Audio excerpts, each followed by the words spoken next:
जैसे ही पर्वत को हिलाया फिर श्री परशुराम की तपस्या भंग हुई। उस बालक से कहने लगे, अरे वीर बालक तू कौन है? कंस कहने लगा, मैं आपसे युद्ध करने के लिए आया हूं। उस बालक को देखकर परशुराम जी मुस्कुराने लगे, बोले तू मुझसे युद्ध क्या करेगा? ले, मैं तेरी वीरता पर बड़ा ही प्रसन्न हूं। तू मुझसे तो बाद में लड़ना, पहले ये मेरा महामृत्युंजय धनुष है, इसे तू उठाकर दिखा। जैसे ही उस धनुष को उसके हाथ में दिया, 4 योजन उस धनुष को लेकर कंस दौड़ गया। 4 योजन जैसे ही उस धनुष को लेकर कंस दौड़ा और लाकर परशुराम जी के कदमों में रखा। परशुराम जी प्रसन्न हुए और कहने लगे, बेटा मैं तेरी वीरता पर बड़ा ही प्रसन्न हूँ। ये धनुष मैं प्रसन्न होकर तुझे दे रहा हूँ। इसका नाम है महामृत्युंजय। इसको तू हमेशा अपने पास रखना, इसको कभी जमीन पर मत रखना।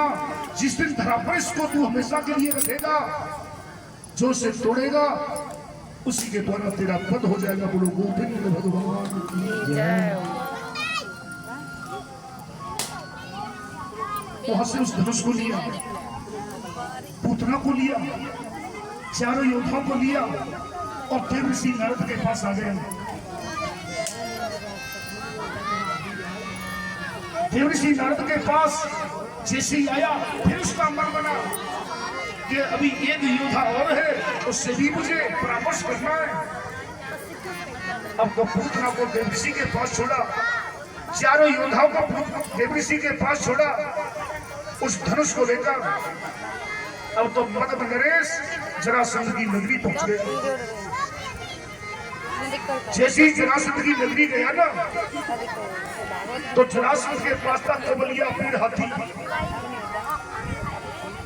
जिस कोबलिया पीड़ हाथी के डर की वजह से इंद्र का ऐरावत हाथी चिंगरी देकर भागता है, वो इतना भयंकर, इतना क्रोधी। जैसे ही वहां पर कंस पहुंचा, जरासंध ने यही कहा, जो इस हाथी से एक बार अपने बल को पूरा कर लेगा, मेरी 2 बेटी है अस्थि और प्राप्ति, ये अपनी दोनों बेटी का विवाह उस वीर पुरुष के साथ करवाऊंगा। जैसे ही ये कंस पहुंचा, जैसे उस कुबलिया पीड़ को इसके सामने किया गया ना, इसने उसकी सूंड को पकड़ के 1 योजन यानी 1 कोस 3 किलोमीटर को 1 योजन हो, 1 कोस उसे ऐसे फेंका आकाश मार्ग की ओर। अब तो जरासंध ने भी हार मान के अपनी दोनों पुत्री अस्थि और प्राप्ति दोनों का विवाह उस कंस के साथ कर दिया। अब दोनों पत्नियों को लेकर जैसे ही देव ऋषि के पास आया और देव ऋषि से कहने लगा, हमारे माता पिता कौन है? हम किस नगर के वासी हैं? हमारा नगर कहाँ है? अब हम अपने नगर को जाना चाहते हैं, आप हमारे माता पिता के बारे में तो बताओ। देव ऋषि कहते हैं, महाराज उग्रसेन तुम्हारे पिता हैं जो मथुरा के राजा हैं। साधु ब्राह्मणों के कहने से तुम्हारा जन्म होते ही तुम्हें जमुना में बहा दिया गया।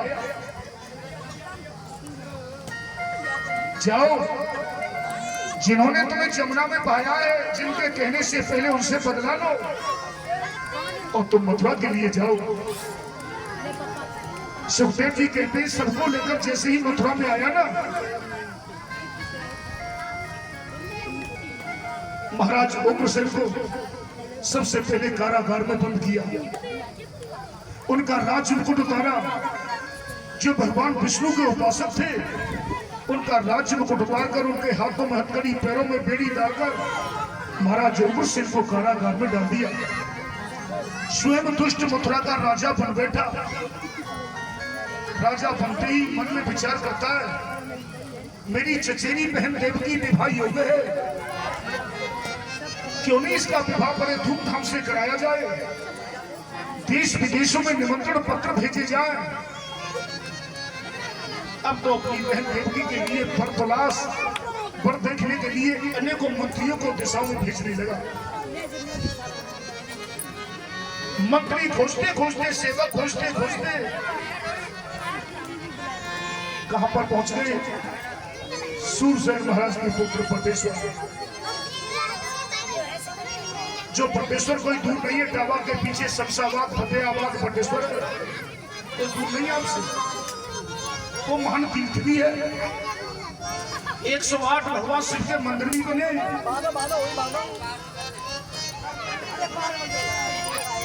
जाकर महाराज सूरसेन के पुत्र बसदेव को नियुक्त करते हैं। बसदेव जी माता देवकी को बिहाने के लिए जैसे ही मथुरा में आए, उस मथुरा को सुंदर तरह से सजाया गया। जैसे कि दुल्हन अपना श्रृंगार करती है, उस तरह से उस मथुरा को सजाया गया है। सारे विवाह के कार्य पूर्ण होने पर प्रातःकाल अपनी बहन को विदा करने के लिए तैयारी करता है। विदा करने के लिए जैसे ही रथ को लेकर चला, मथुरा से और बटेश्वर की जैसे ही सीमा में वो रथ गया, आकाश से आकाशवाणी हुई है, इस देवकी के विवाह में तू इतना प्रसन्न, इस देवकी के विवाह में तू इतना खुश, इसी देवकी का अष्टमलाल हम देवता बतलाए देते होगा तेरा काल। जैसे ही यह शब्द सुना ना, उस दुष्ट ने देवकी के केशों को पकड़ा, यानी बालों को पकड़ा, उस अबला को रस से घसीट कर नीचे गिरा लिया। तलवार लेकर जैसे ही टूट कर पड़ा ना उस देवकी पर,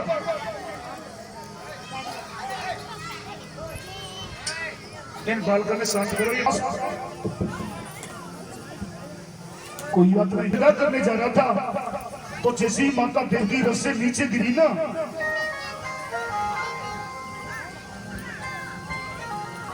सात बहनों में सबसे छोटी है देवकी। देवकी से 7 बहन और बड़ी है। और बसदेव जी की बहन कौन है? माता कुंती। महाराज सूरसेन की पुत्री है माता कुंती। और सब बहनों में से छोटी माता देवकी है।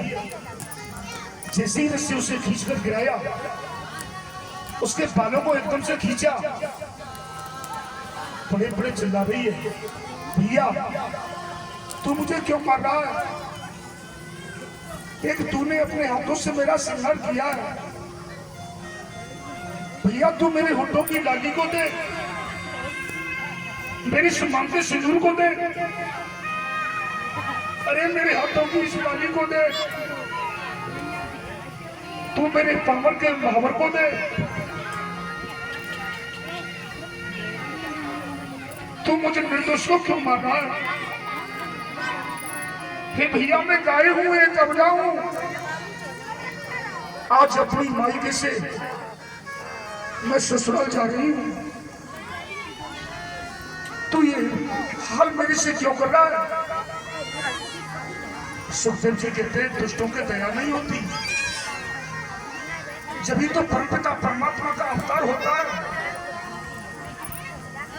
नहीं माना, जैसी तलवार लेकर माता के ऊपर जैसे ही उसने तलवार का प्रहार करना चाहा ना, माननीय बसदेव पास में खड़े थे, हाथ जोड़ते, रुकिए, इसे मत मारो, इसके होने वाली संतान ही तो आपके काम है ना। मैं वचन देता हूं जिसके इतनी संतान होगी, जो भी संतान इसके होगी, ये राजन मैं आपको दूंगा, इसे आप जीवदान दे दो। दुष्ट नहीं मानता है, 3 वचन बसदेव से ले लेता है।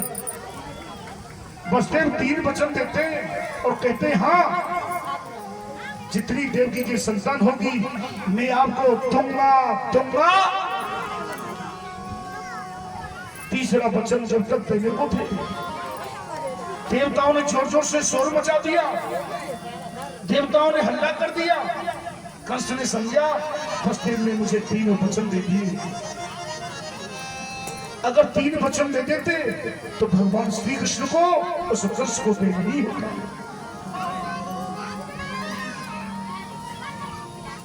माता को कारागार में रहते रहते दोनों के हाथों में हथकड़ी, पैरों में बेड़ी, गले में तो उन दोनों पत्नियों को उसी मथुरा के कारागार में डाल दिया गया। जो मथुरा की राजकुमारी थी, जो हमेशा ही प्रसन्न रहा करती थी, आज उस पति वियोग में अपने हाथों में हथकड़ी, पैरों में बेड़ी, नार में तो वो कारागार में पड़ी है। धीरे धीरे करके सुखदेव जी कहते हैं, महाराज माता के जो बाल है, जो सुखदेव जो सुविधा थी, उस दुष्ट ने सारी सुविधा ही छीन ली। उसके धीरे धीरे बाल जटा बनने लगे। वसुदेव की जो डाली है वो धीरे धीरे बढ़ने लगी, उसकी भी जटा बनने लगी। दोनों प्राणी एक दूसरे को देखकर संतोष कर लेते हैं। 3 वर्ष माता देवकी और वसुदेव को कारागार में व्यतीत होते होते जब बीत गए ना, जब प्रथम बालक का जन्म होता है, 3 वर्ष व्यतीत होने के बाद जब 3 वर्ष व्यतीत हुए, प्रथम बालक हुआ, वसुदेव उस बालक को मां से मांगते हैं, इस बालक को मेरे को दो, देवी से मेरे को दो, मैंने उसको वचन दिया है, जितनी संतान हमारे होगी हम उसको देते ही रहेंगे। माता भगवती बार हाथों से छीन रही है। अभी ये अबोध है, नवजात है, इसका जन्म अभी तो हुआ है, तुम अभी ले जा रहे हो उसे? हाँ अभी ले जाऊंगा।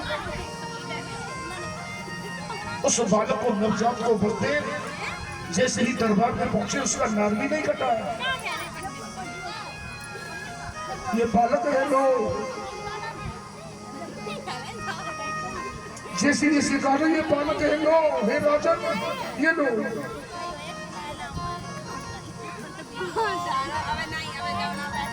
उस दुष्ट को दया आ जाती है, उसके मन में दया आ जाती है। वसुदेव से कहने लगता है, ये नन्हा सा बालक, ये वसुदेव मेरा कुछ नहीं बिगाड़ सकता। देवताओं में तो देवकी का अष्टम लाली तो मेरा काल बतलाया है। तुम 6 पुत्रों का पालन कारागार में करो, 8वीं संतान हो उसे लाकर मेरे को देना, इसे ले जाओ। जैसे ही लेकर चले, देव ऋषि नारद मन के भाव को जान गए। इस दुष्ट के मन में तो दया आ गई, इसने तो सब पुत्र को ही वापस कर दिया। जब ये दया ही करता रहेगा तो मेरे नारायण का अवतार नहीं होगा। क्यों नहीं चलकर मथुरा इसकी बुद्धि को फेरा जाए। जब इसकी बुद्धि को फेरूंगा, जब ये बाल हत्या करेगा, जब ये बाल हत्या करेगा, मेरे नारायण का अवतार होगा। बोलो कृष्ण भगवान। अब तो देव ऋषि नारद मथुरा की ओर चल दिए। अरे राम नाम के हीरे मोती, अरे राम